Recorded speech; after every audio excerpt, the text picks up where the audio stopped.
Ladies and gentlemen, good day and welcome to Indusind Bank Limited Q4FY25 earnings conference call. As a reminder, all participant lines will be in the listen-only mode and there will be an opportunity for you to ask questions after the presentation concludes. Should you need assistance during this conference call, please signal an operator by pressing star, then 0 on your touchtone phone. Please note that this conference is being recorded. I now hand the conference over to Mr. Sunil Mehta, Chairman, along with the management of Indusind Bank. Thank you and over to you. Thank you. Dear all, first of all, good evening and thank you for joining this call. My sincere apologies for the delay, and this was on account of an extended board meeting that has ended just shortly earlier.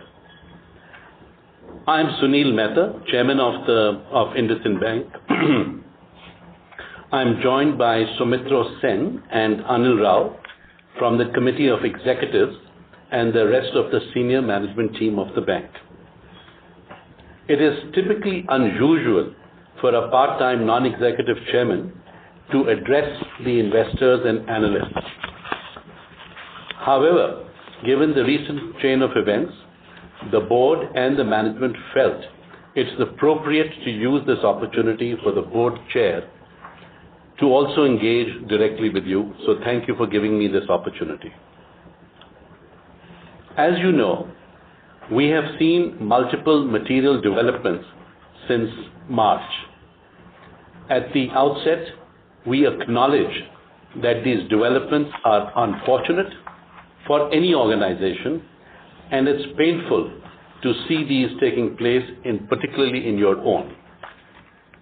However, the board is determined to address all identified issues so that we can move and resolve to move appropriately forward. I want to first spend a few minutes on the approach taken by the board to address the issues at hand. The irregularities disclosed indicate an inadequate emphasis on accounting analysis and rigor, as well as lapses in and violations of governance norms, internal controls, disclosure, and reporting mechanisms to the board. The board was not informed of the discrepancies, including at the time of approval of the financial results for the relevant accounting periods.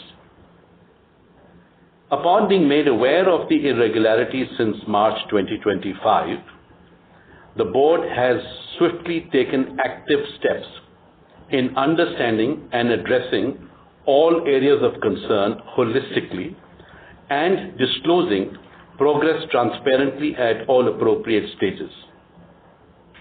The board and the management set forth its desire of maintaining trust in the institution by aspiring for and implementing higher standards of transparency and compliance. The board is closely working with management and all relevant stakeholders so that the bank can be forthcoming in highlighting any irregularities which need to be addressed.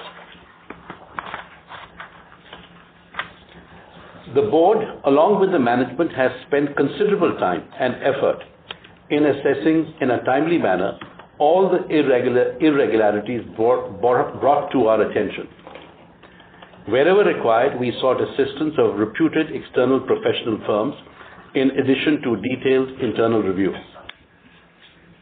The bank is announcing this year's financial results slightly later than what it has done so in the past. Given the events which have transpired, the statutory auditors have done substantive checks with wider sample sizes to analyze any anomalies in financial reporting so that all the identified issues can be adequately and fairly accounted while finalizing Q4 results for financial year 24-25. The board and its committees are working with the management and external advisors to identify and address the root causes, rectifying any lapses in systems or processes and imbibing learnings to tighten internal controls. These shall be reviewed and implemented under the board's oversight. We strongly believe these extra steps should help in avoiding such incidents happening in the future. While we address these immediate issues, we are also cognizant of the need to reinforce the governance culture and long-term sustainability of the organization.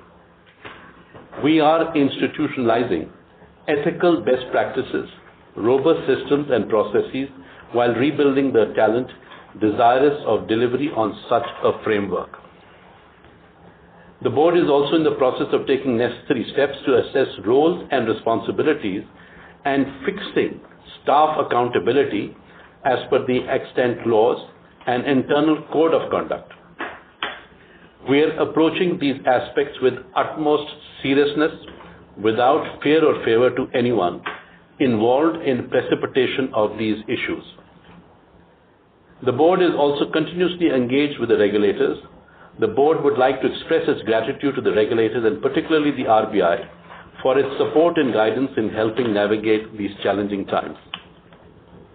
Whilst we have shared updates through stock exchange intimation and also as part of the financial statements for Q4 24-25, financial year 24-25, which have been disclosed, I will summarize the recent events and financial performance as follows. Number one, the derivative accounting issue. The bank has received final reports from both external firms and the financial impact is broadly similar to the earlier initial internal assessment. The bank has already discontinued internal accounting trade since 1st April 2024 and is in the process of taking further measures to improve internal controls and processes to prevent such lapses occurring again. The board has also taken a very serious view with respect of staff accountability across levels to reinforce the governance and compliance culture and is in the process of taking actions for staff accountability.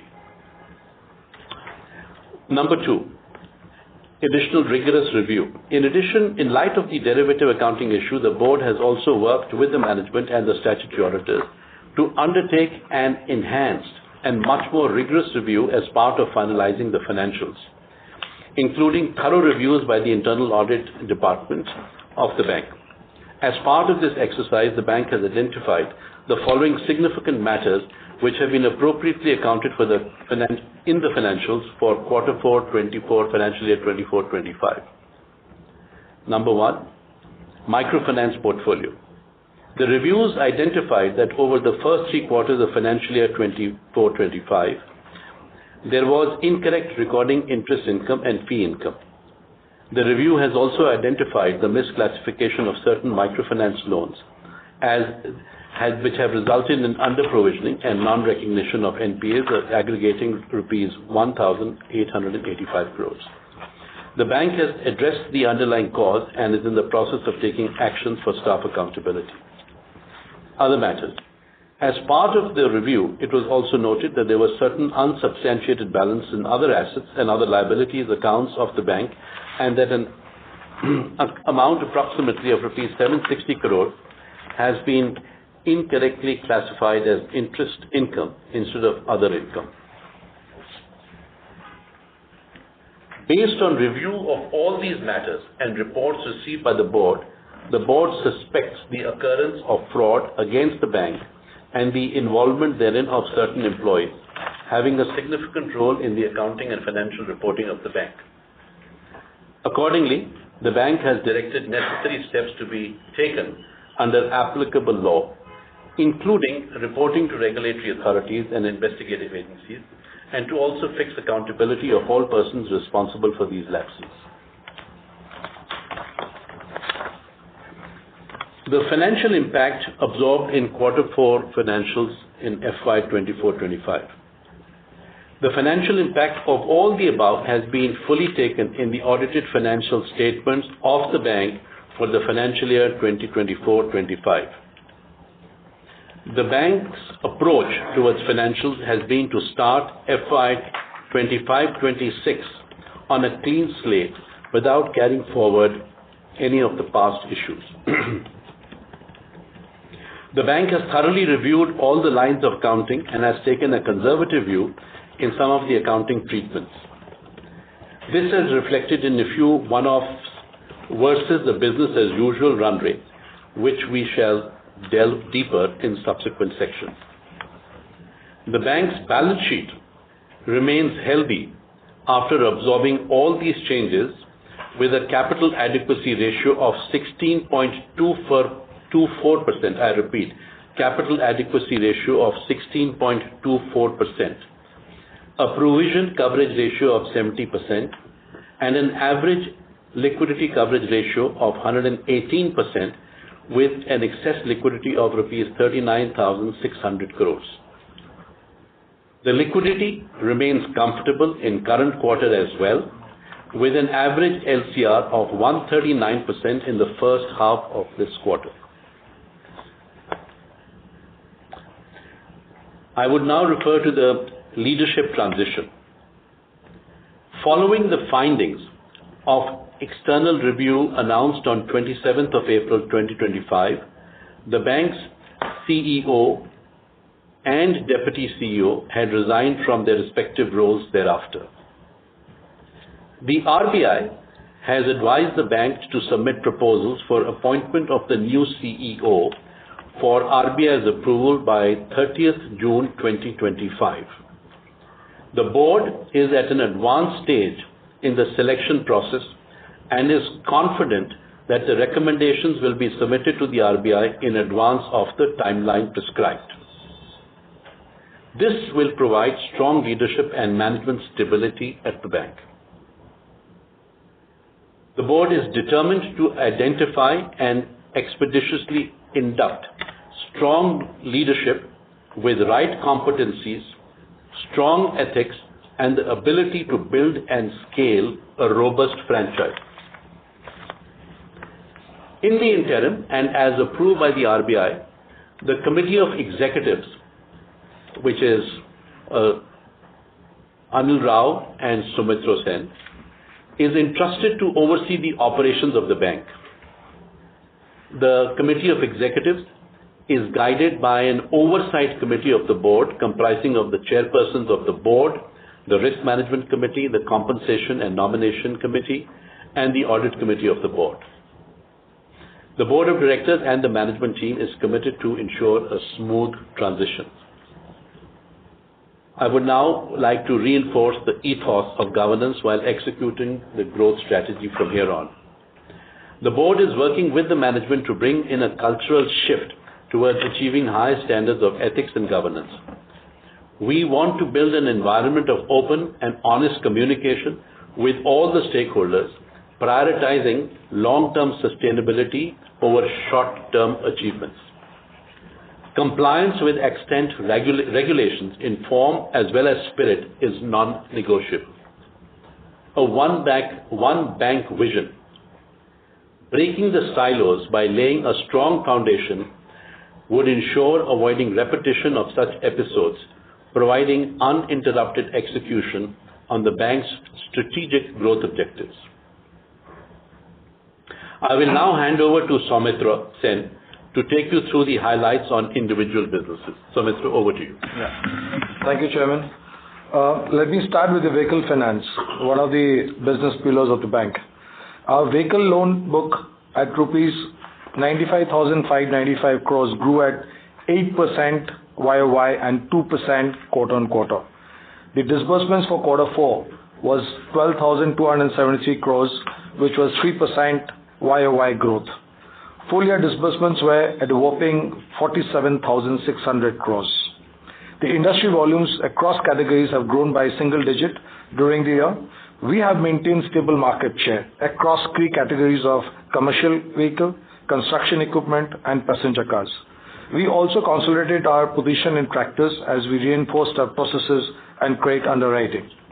The asset quality trends have been improving since quarter 3.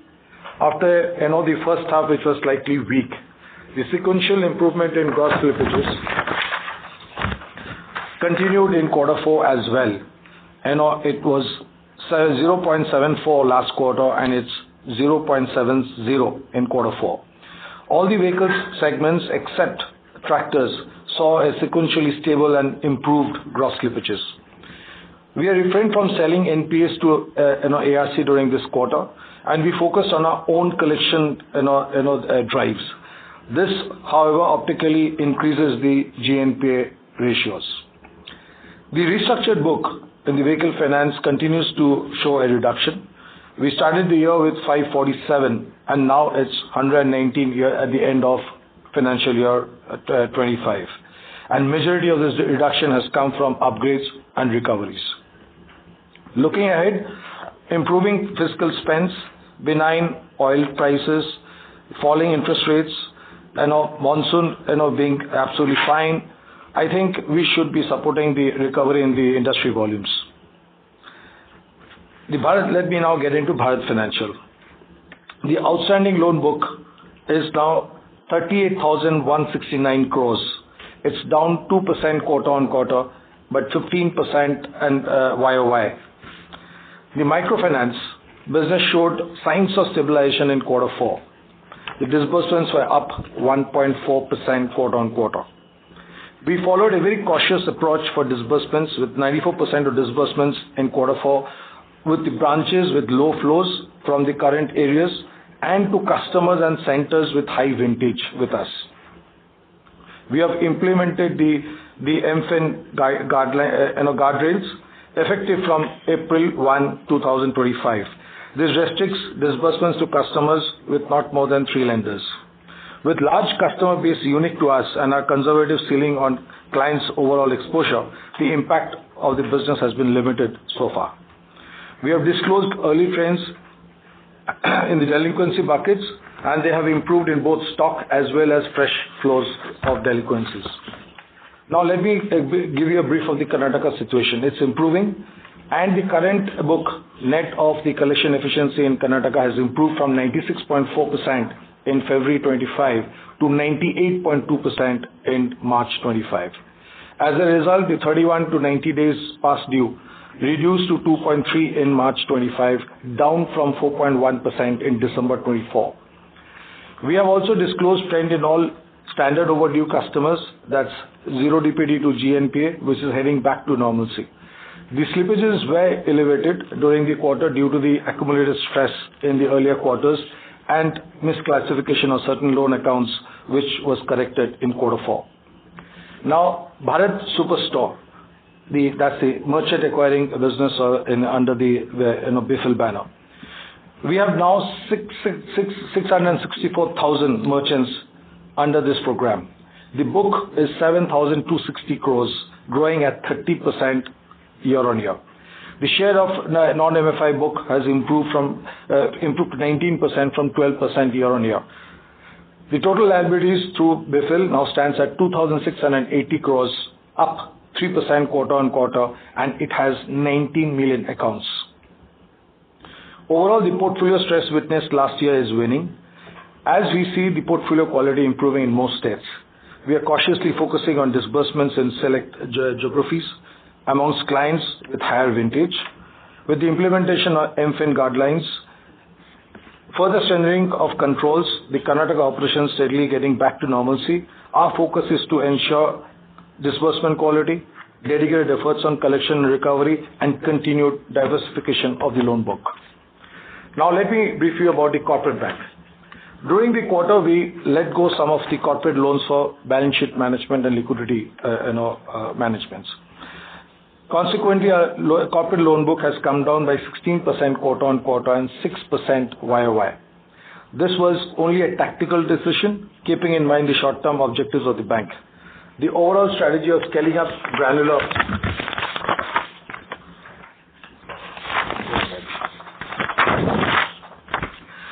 and small corporates with selective exposure to large corporate continues to be implemented. The proportion of A plus and above rated customers at 77% has been steady YOY. Slight decline quarter on quarter versus 79% of last quarter. But as we go in for some high rated loans, the weighted average rating was 2.57 versus 2.51 year on year. Now let me brief you about the diamond business. It continues to show healthy growth the asset quality with no SMA1 and SMA2. While growth is subdued due to weak industry demand, industry, we are liaising with the stakeholders for suitable terms in bilateral trade discussions. We are closely monitoring the developments and are comfortable with the exposures as of now. The gross slippages in the corporate book, which were at 204 crores, mainly contributed by one restructured real estate amount accounting to 140 crores.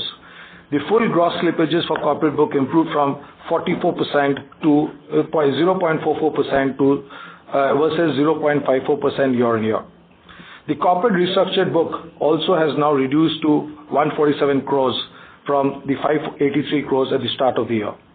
Our SMA1 and SMA2 book collectively stands at 24 bips versus 20 bips quarter on quarter. Overall, while we have concentrated our corporate book during the quarter, we have resumed our disbursements selectively in focus areas, and growth in corporate banks should start reflecting in the coming quarters. Now, let's talk about the other retail assets. Our other retail assets maintained growth momentum with 17% YOY and 6% quarter on quarter. The MSME book under business banking is at 18,232 crores, grew 9% YOY and 3% quarter on quarter. The LAP book maintains steady traction with 15% YOY and 3% quarter on quarter growth.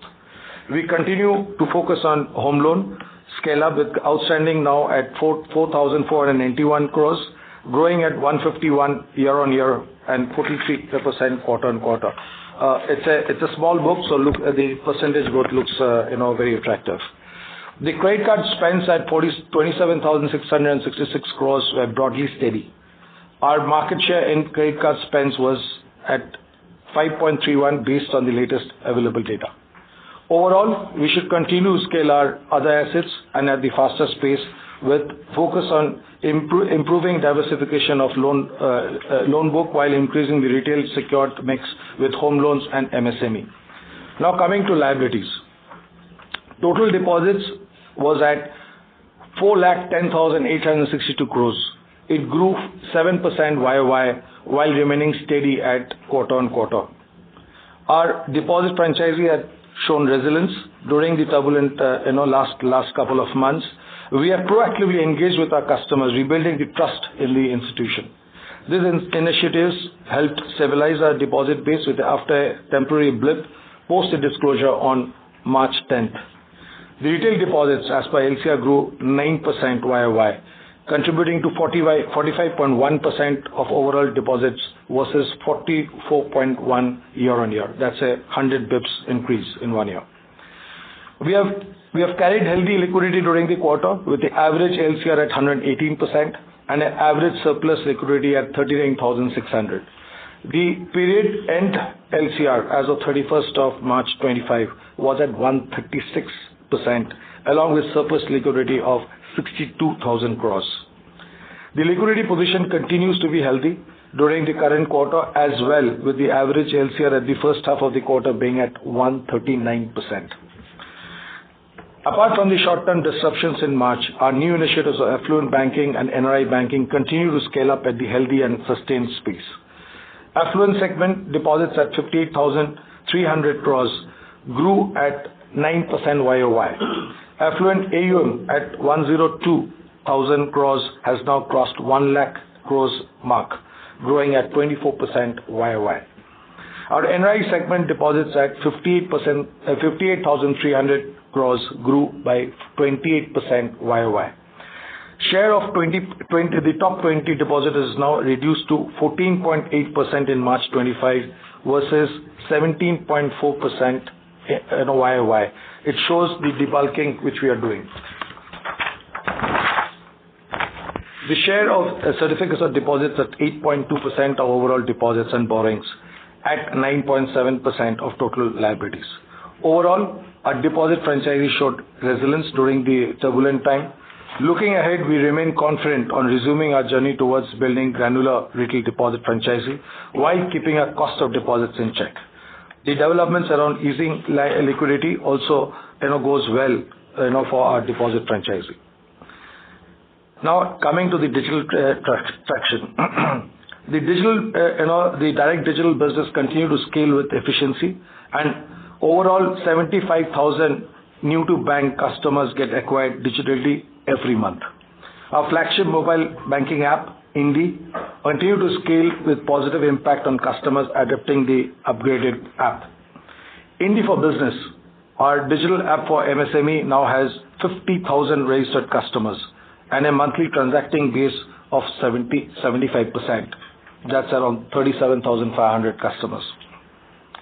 The bank's Easy Credit platform for all retail and MSME exposures up to 5 crores ticket size processed 15 million applications during the year. Now some highlights. 100% of the bank's personal loan and credit cards are originated digitally.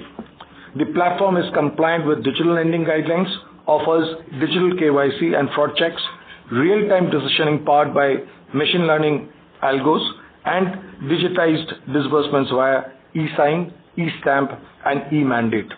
It is also integrated with the RBI Innovation Hub Unified Lending Interface, that's ULI, and account aggregator. Now I will request my colleague Anil to cover the financials. Thank you, Soumitra. This is Anil Rao here.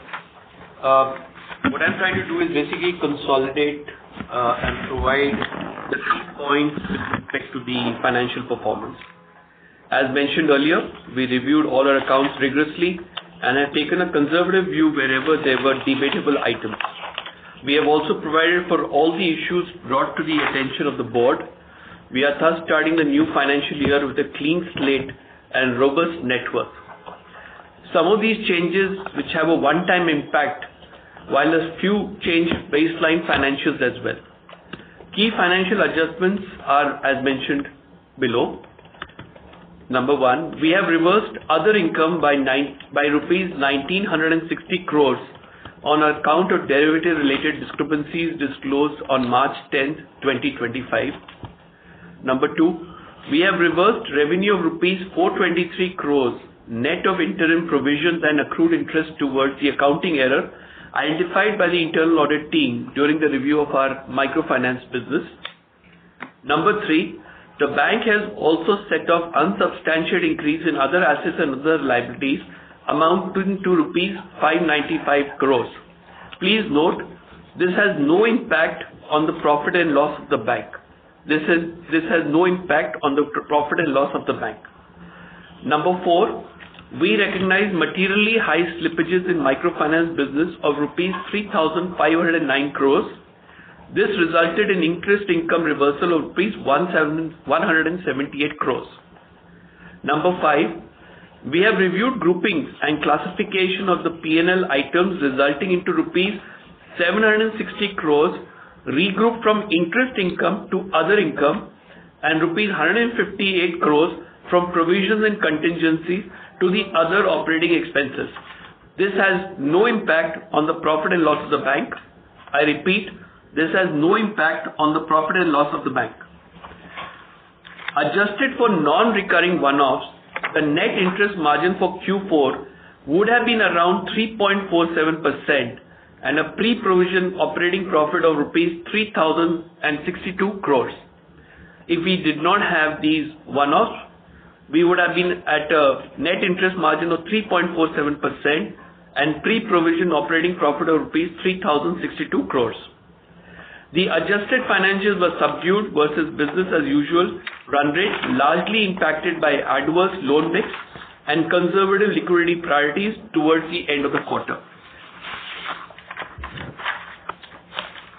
In terms of asset quality, the gross slippages by key segments were vehicle finance, rupees 657 crores, corporate loans, rupees 220 crores, other retail, rupees 620 crores, and microfinance, rupees 3,509 crores. This reflects sequential improvement in all segments other than the microfinance loan book.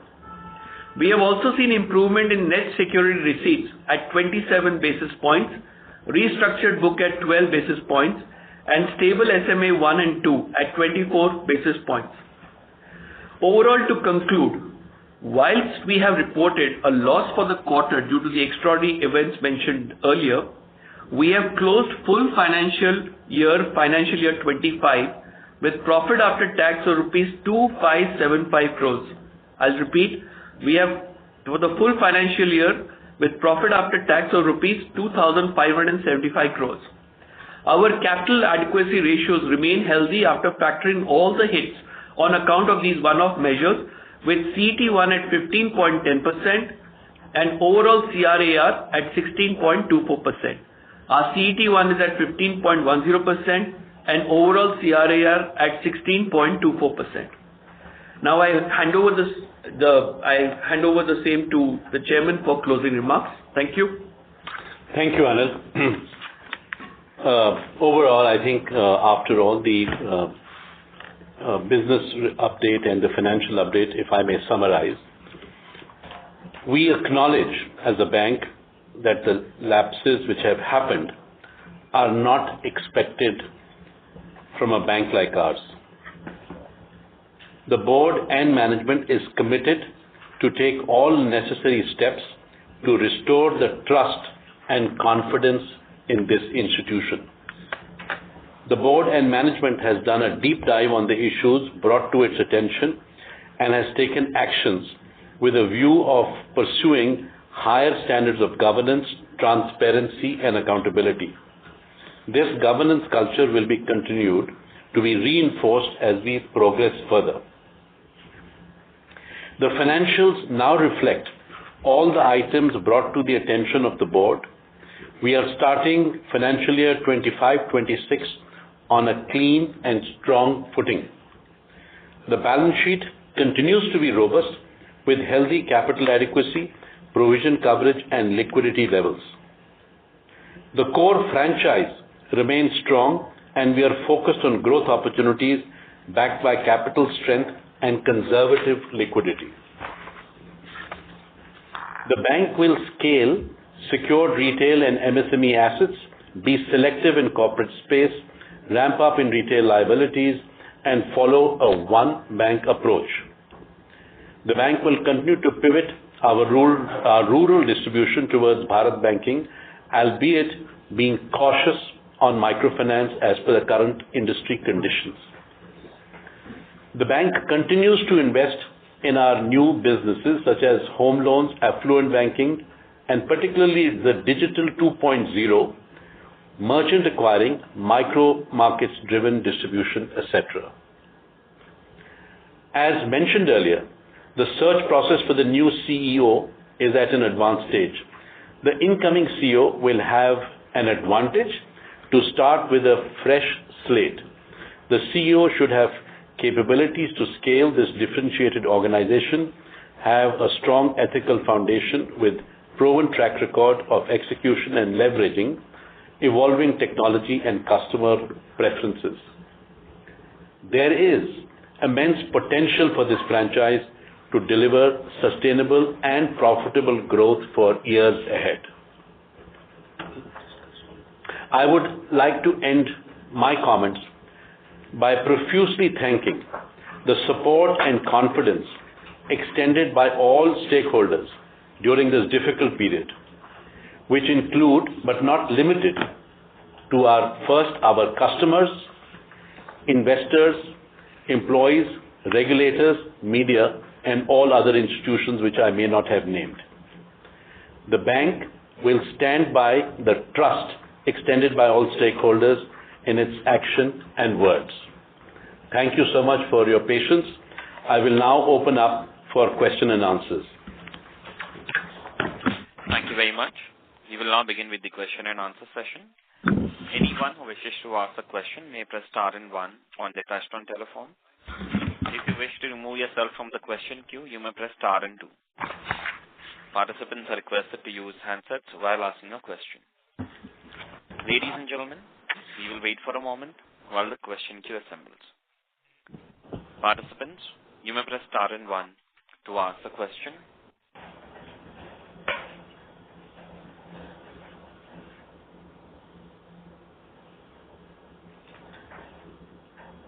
First question is from the line of Chintan Joshi from Autonomous. Please go ahead.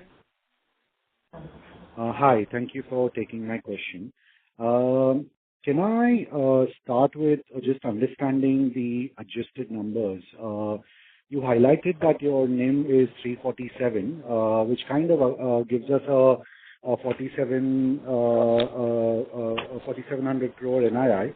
Is that what you see? And could you talk us through the reported NII versus the adjusted NII number? If you can just give us all the moving parts, that would be helpful to get us some sort of a baseline of what we can take as a run rate number. And if you could do the same for the fee income line, that would also be helpful, just so that we know we have got the right numbers.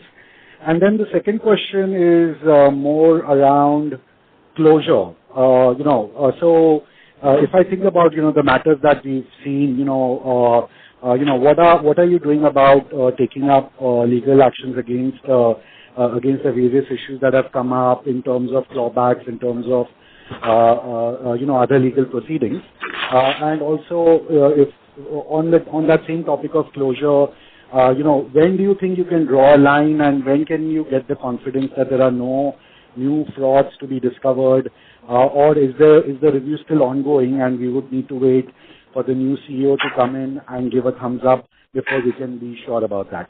Thank you. Thank you. Indusind? So why don't you just answer the last question and then? Yeah, okay. So this is Sunil Mehta, and I will answer the second question first. I just want to sort of let you know that as far as the entire process of accountability is concerned, we will follow without fear and favor the due process of law. And whatever action that needs to be taken will be undertaken based on whatever is required to be done as per law, by ensuring that we do it expeditiously. The process will continue. The bank is progressing as normal today, and if it doesn't have to wait for the next CEO to come in, as far as this process of accountability and whatever needs to be done from whoever was accountable for the issues that we have just stated in our communication to you. I will now hand over the second question on the first one relating to NIM. Sorry, on the second question also was about the future, right? When can we get closure on this? Do we need to wait for the new CEO to draw a line, or do you think the board can draw the line on the various issues, and have you finished identifying all the various issues? So I think what we have done, and Chintan, is that based on whatever reviews that have been done, all issues have been duly identified and duly addressed and declared and shared with all stakeholders, including what we have done with you. We will follow as per law whatever needs to be taken. It does not we do not have to wait for the new CEO, because this will sort of continue, and most of these issues, or actually all these issues, have been already reported to the regulatory authorities. So, and the financial impact of all the issues that we have declared has already been undertaken in financial year 24-25. So those financial adjustments have been done. So from a financial perspective and doing business, from coming back to business as usual, again, that is continuing, and people will start focusing on that. And as far as the other stuff is concerned, in terms of as I said, on accountability, that will continue to follow as per due process of law. Coming back to now the first question. So Chintan, as we mentioned in the comments, so normalized net interest income, or let's say a going concern, if we have to see what was the Q4, if we take out all the inter-head adjustments and one-offs, etc., the net interest income would come to around 4,700 crores. The non-interest income would come to around 2,500 crores, give or take something here or there. The operating expenses would be around 4,200 odd crores. So the operating profit would be around 3,060 crores is what we disclosed in the opening remarks. Thank you. I'll run with you offline for all the various adjustments. Thank you. Thank you. Next question is from line of Harshvardhan Modi from JP Morgan. Please go ahead. Hi, thanks for the call. Couple of questions. One, how do we get comfort around whether this one-offs are more, is this the last kind of set of one-offs in terms of cleanup, or there are going to be more? And my second question would be regarding the liabilities. In last couple of months since closing the year, how much of deposits has the bank lost, and how do we think about the liability strategy of the bank over the next, let's say, 6 months? Thank you. So, if I can come in at the first part that you asked about. So, as Chairman mentioned earlier, the financial impacts of all the irregularities brought to the board's and the bank's attention has been taken into the account while we have prepared and disclosed these results. There are nothing that is outstanding today to our understanding. So, one-off as such, we have already taken for. Whatever is the business as usual impact as we progress, the near-term impact because of whatever liquidity, etc. we carry, that is part and parcel of the, BAU. There is nothing one-off per se. There could be some, industry or business-related issues that will happen, which is part and parcel of being in this business. But from the financials perspective, there is nothing that has not been accounted for in the numbers that we have. And as we mentioned in the, opening remarks, we have done a thorough check of all the, accounts that we have. We have spent extra time. You have seen that we are almost late by a month to announce the results. So a lot of efforts by all the stakeholders involved has gone into ensuring that the financials reflect the fair and transparent position the bank has. Coming to the deposit side, as you know, we don't disclose within the quarter our deposit base. We have given you how our liquidity position has been. In the first half of the quarter, the liquidity that we have, the LCR is 139%, which is well above the regulatory threshold as well as higher than what we had carried last quarter. In terms of strategy, I will hand over to Soumitra to give his comments. Hi. See, reliability, especially the retailization, has always been a core, thing which we have been talking about. Apart from the home markets, developed markets, which we do, the new ones which we are talking about, that one bank approach, where all the the BUs are now getting into the liability sourcing, and we have different contests and incentives to run for that. Second is that what we are doing is that the premiumization of the accounts, the branch distribution is now looking at opening the high value accounts, and that's actually scaling up quite well. So you will see that growth happening in the affluent side of the business. And the cross-sell, and especially the NOS, which we look at, the number of sales per person, and that's we are seeing that with the one bank approach, that's actually climbing up quite well. So I feel with at least on the granular, and you've seen our retail deposits going up the percentage from 44.1 to 45.1, and even during this particular quarter, we are seeing the retail growth is absolutely right on top. So I don't see that to slow down in any way.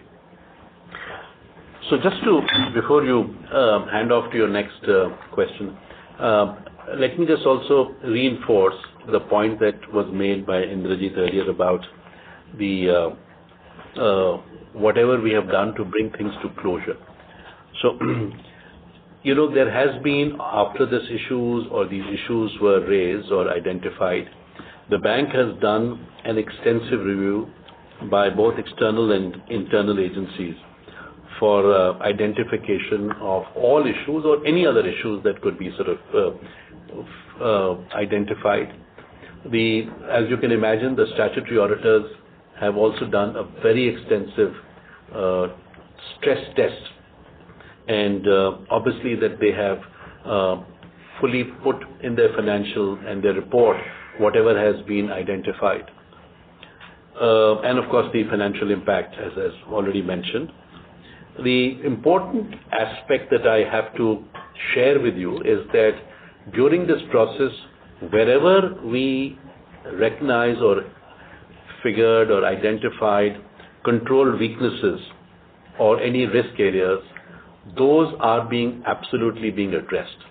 So I think we are using this opportunity from this crisis to do a very deep review of all aspects of systems, controls, procedures, and people to we strengthen all to make sure that we have a very robust systems and processes in place and with a high level of transparency as we move ahead, so that if there is any issues, they must be surfaced expeditiously so that the same can be addressed. And I'll stop here. Thank you. Thank you. Thank you. Next question is from line of Adarsh from Enam Asset Management. Please go ahead. Hello. Hi. Thanks for taking my question. Sir, you did mention about the sustainable or the clean margins and operating profit. Just wanted to understand Adarsh, historically. Your audio is not clear. Okay, just 1 second. Yeah, I hope this is better now. So, I had a question on the clean operating profit you mentioned. Obviously, the cleaner margins have taken a dip, but the fee incomes have where we were earlier, right? So, and historically, kind of the banks had high income. So, just wanted to understand how sustainable you think is the fee income streams, or as we de-risk the book, does this fee income kind of take a knock? So Adarsh, as you would see, some part of the net interest income has got reclassified into the fee income. We have given that information in the disclosure as well. So because of that, the fee income is where it is.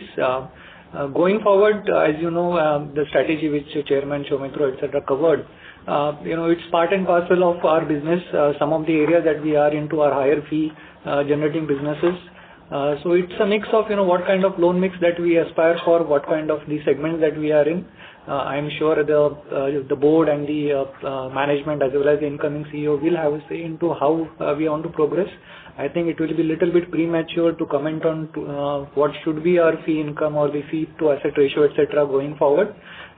Let's see how the every quarter goes.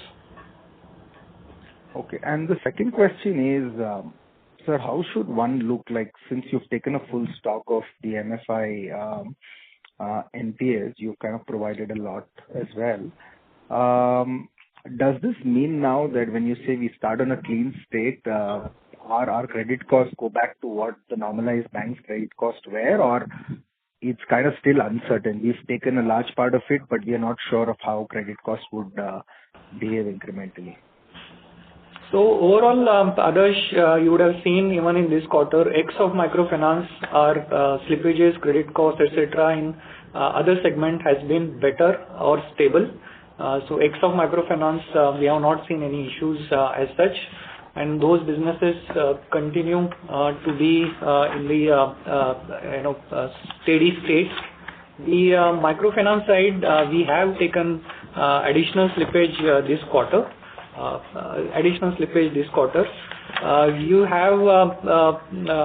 have also given one additional disclosure. If you would have seen in microfinance segment, there is a 0-day plus book.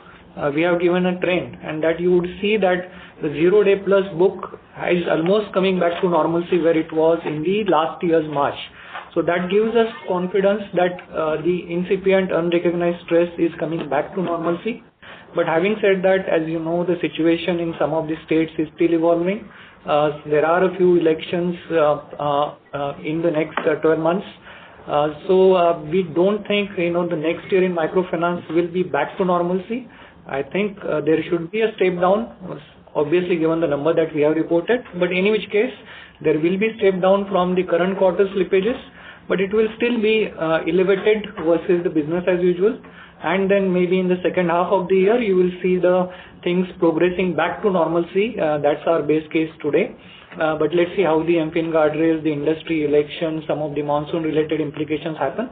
So that's where we are. We are cautiously, looking at this business, but normalcy is maybe 6 months away. Got it. That's useful. Thanks. Thank you. Next question is from line of Ankit from Nomura. Please go ahead. Good evening. So I have one question. So we had about 30-25 crores of contingent provisions as of last quarter. Have we utilized those in this quarter? Yeah, that has been utilized.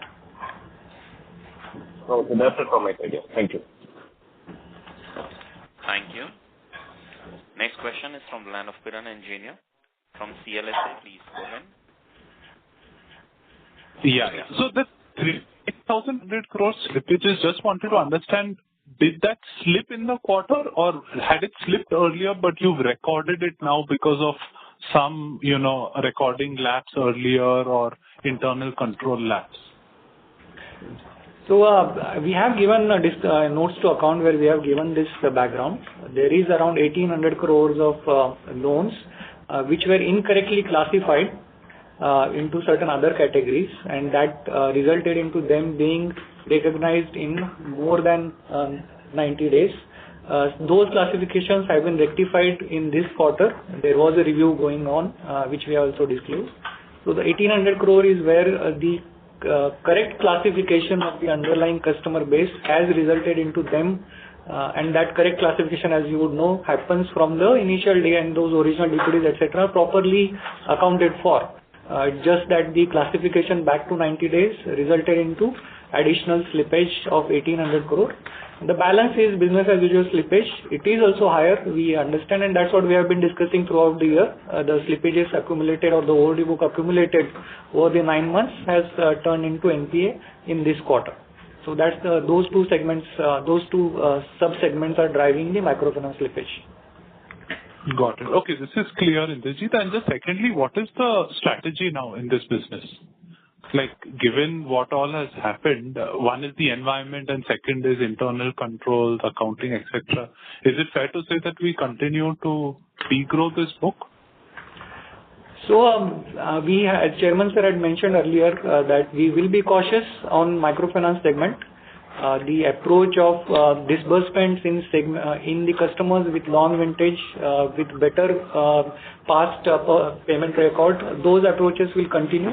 The diversification into merchant advances continues.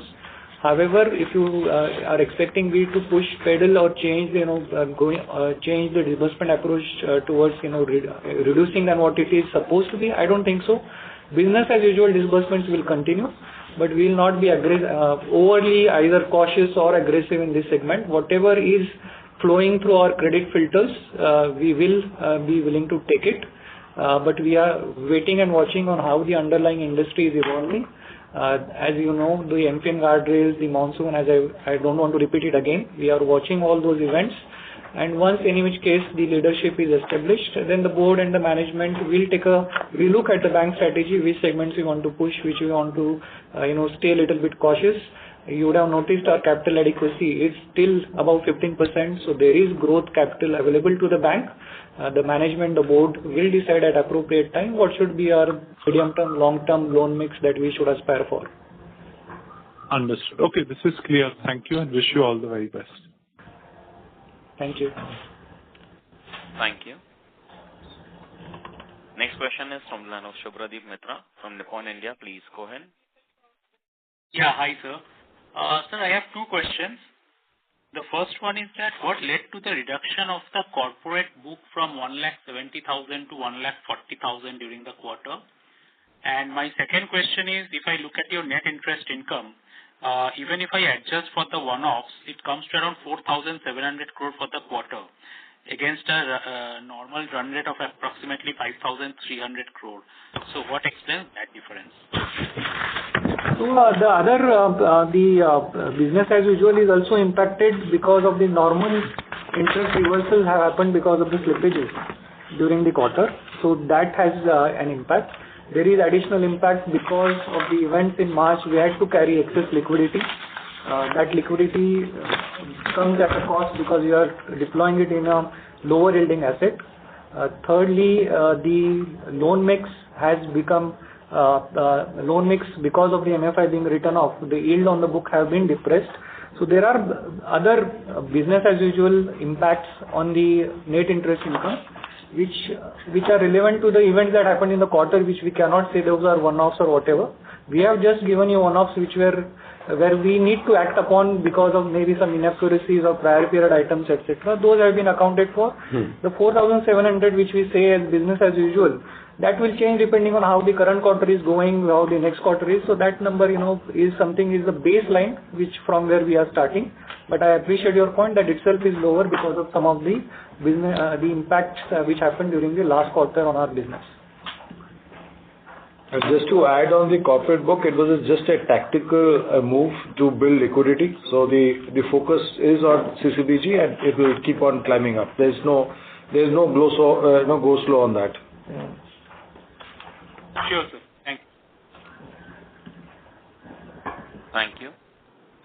Next question is from the line of Rikin Shah from IIFL Securities. Please go ahead.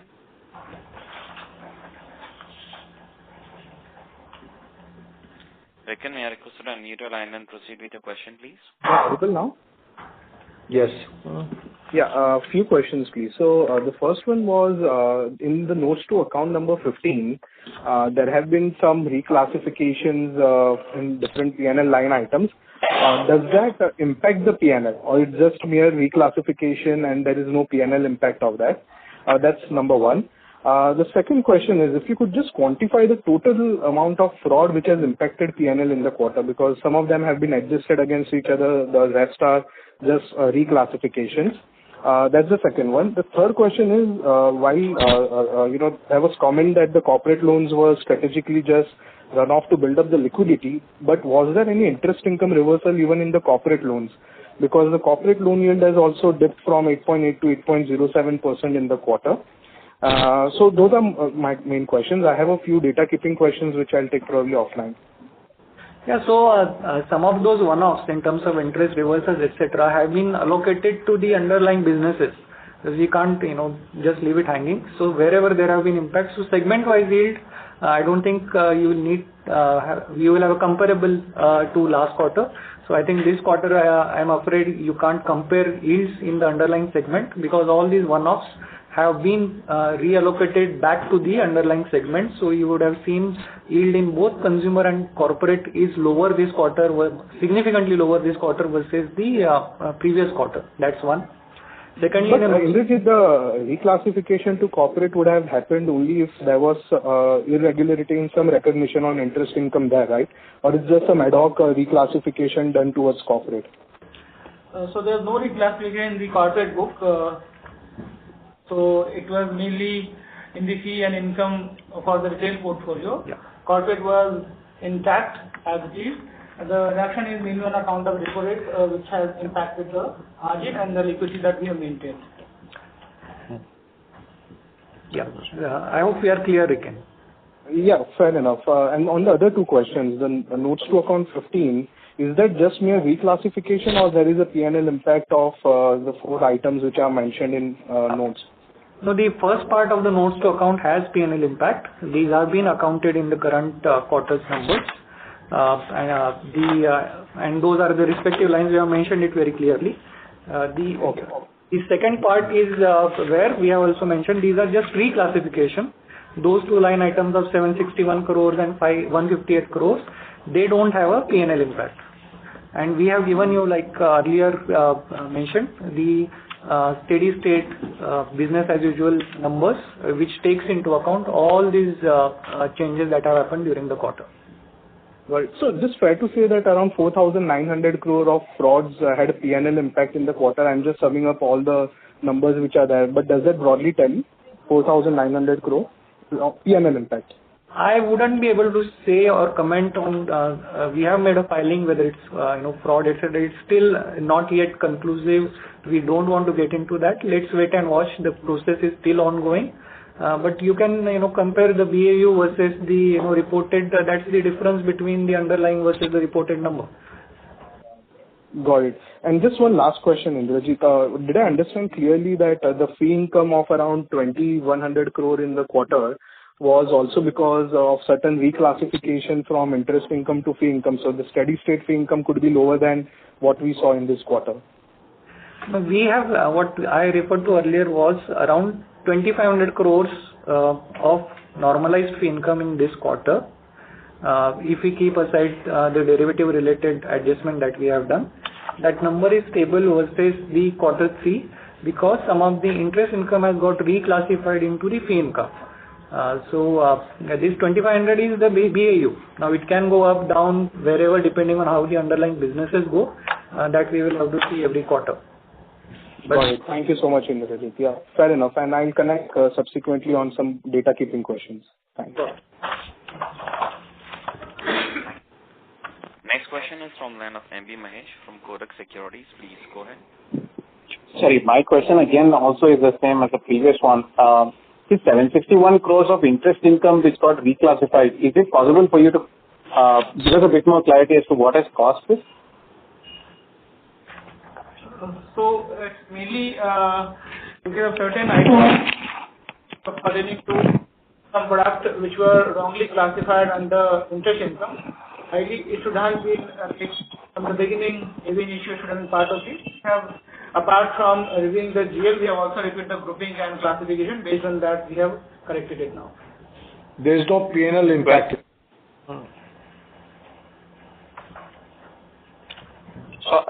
Sorry, I couldn't get the clarification, sir. The voice was a bit distant.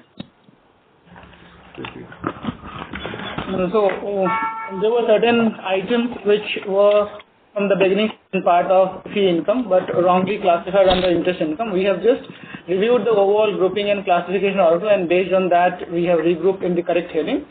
So as such, no impact on the P&L, but yes, the classification inside the P&L would change, and that's what we have done for the overall. No, we get the fact that, it was incorrectly. I'm just trying to understand what are the examples of it that it got reclassified. Just trying to understand the nature of it. Mahesh, I will take you through offline. I'll give you some examples. There are, I think, it will take some time. In the interest of time, we can discuss this. Okay, sure. There is also an additional income in the credit card line item or card fee income. Can you just clarify that as well? So some of this relates to that. So some of the interest has been allocated. Again, the fee line items that we have shown, you would see that they also reflect the underlying now numbers. So the fee line items of this quarter are not comparable to the previous quarter. So all the reclassification etc. has also been reflected into the corresponding fee line item in that slide. So part of the interest income got reallocated in some of those line items, appropriately reflecting the underlying. Okay. And the second question is that just one, this higher slippages that you have shown on the MFI side, in the normal course of event, which is about 1,800 crores, how would you explain that for the quarter? So as I was saying earlier, Mahesh, there have been overdue books which have been the last three quarters, and part of this is also because of the Karnataka state, some of the events which happened. Those slippages are because of those earlier 9 months stress. We have been continuously saying the slippages in quarter 4 will be higher in 4 digits, and that's what has happened in this quarter. Perfect. Sorry, you had indicated this answer in the first part, saying that you will not want to comment on a quarterly performance of the balance sheet. Is it at least possible for you to give a qualitative answer as to how is the position on the liability side? So Mahesh, I explained you the liquidity cover ratio. Liquidity takes into No, that is as of March, right? I'm just trying to give an... No, we have given in release also everywhere the first half of this quarter, so till 15th of May, the average liquidity coverage ratio is 139%. So we had given you the period end number of March, and we are almost maintained stable liquidity in the first half. If I'm not wrong, we continue to carry the same as of yesterday also. Okay, perfect, sir. Done. Thank you. Thank you very much. Ladies and gentlemen, we'll take that as the last question. I'll now hand the conference over to Mr. Sunil Mehta and the management team for closing comments. Well, I think I just want to say thank you to all the analysts who have joined this call. I have already stated what I wanted to state in my closing comments, that we are looking forward to rebuilding the bank, and our fundamentals are strong, our capital adequacy is solid, all the impact from the various negative items have been addressed. We are a a clean and a healthy balance sheet that we are building from financial year 25-26. Any risk or control weaknesses that have been identified during this excess reviews that have been done by internal and external agencies on the bank across all segments of the bank, they will be all put into action in terms of rectification, correction, strengthening of our own technology and systems backup, processes, looking at any breaks that were there in the processes, paying a lot more attention on people because the bank is built on people, and sort of making sure that we have the right roles and responsibilities and the right ethical standards for the people to sort of take the bank forward from here. From a board vantage point, I can assure you that we are looking at this bank as a bank that will be reinvigorated from here, and the stabilization of this will be as we sort of hand over the baton to the new leader who takes responsibility and moves forward from here, and the entire management is working relentlessly to ensure a strong and a highly respected bank of the future from here, which will have a bright future from here. I just want to thank all of you for joining and greatly appreciate the patience, and apologies for the delay that happened in starting this call. So thank you so much. Thank you very much. On behalf of Indusind Bank Limited, that concludes this conference. Thank you for joining us, and you may now disconnect your lines. Thank you.